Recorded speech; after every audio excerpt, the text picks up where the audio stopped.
أعوذ بالله من الشيطان الرجيم. بسم الله الرحمن الرحيم.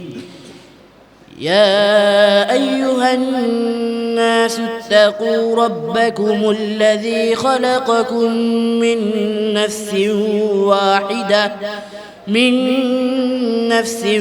واحدة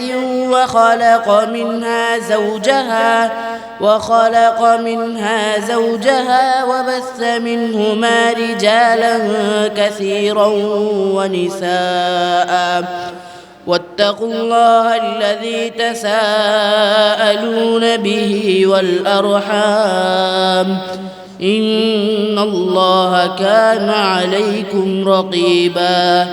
وآتوا اليتامى أموالهم ولا تتبدلوا الخبيث بالطيب ولا تأكلوا أموالهم إلى أموالكم إنه كان حوبا كبيرا.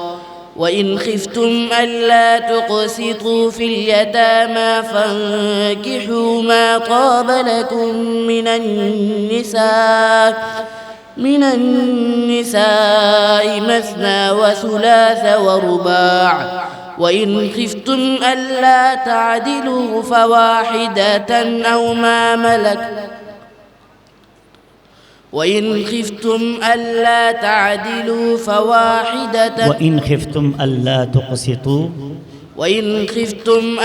تقسطوا في اليتامى فانكحوا ما طاب لكم من النساء مثنى وثلاث ورباع. فإن خفتم ألا تعدلوا فواحدة أو ما ملكت أيمانكم ذلك أدنى ألا تعولوا. وآتوا النساء صدقاتهن نحلة فإن طبن لكم عن شيء منه نفسا فكلوه هنيئا مريئا. दूसरा सवाल। أعوذ بالله من الشيطان الرجيم. ضرب الله مثلا عبدا مملوكا لا يقدر على شيء ومن رزقناه منا رزقا حسنا. أعوذ بالله من الشيطان الرجيم. ضرب الله مثلا عبدا مملوكا لا يقدر على شيء ومن رزقناه منا رزقا حسنا فهو ينفق منه سرا وجهرا هل يستوون الحمد لله بل أكثرهم لا يعلمون.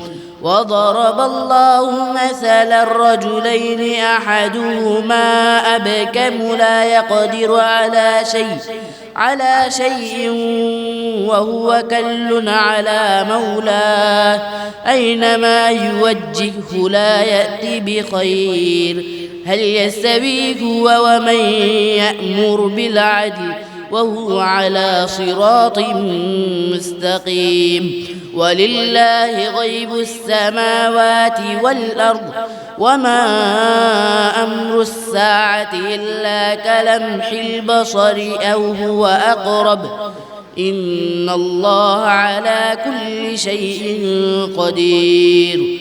والله أخرجكم من بطون أمهاتكم لا